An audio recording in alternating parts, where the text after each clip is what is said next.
Alright, Spyderco makes some really nice knives, and I got one for Christmas. Let's take a look at this thing. It arrived in the Spyderco red, gold, and black box, and the label on it says Dragonfly2 Salt with a plain edge, and the KM there means it was made in November of this year. So the first thing I noticed about this blade is that it has the fiber reinforced nylon scales, and it's got the bi-directional traction on it. Makes it pretty grippy.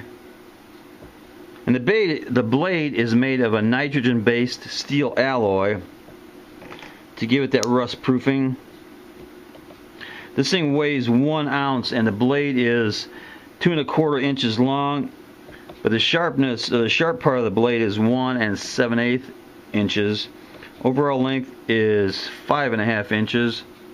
Now let's take a look at the traction notches on this thing. Right on the choil there are some really aggressive notches. Also on the thumb ramp there are some really good thumb serrations. Also on the scales there's some pretty good serrations.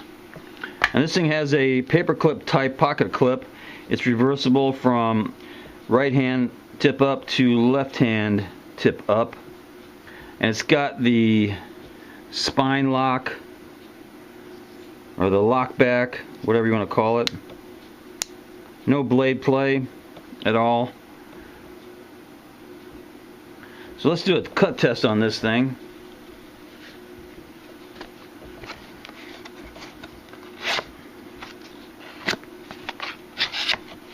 I wouldn't say that this thing is absolutely razor sharp, but it's pretty sharp.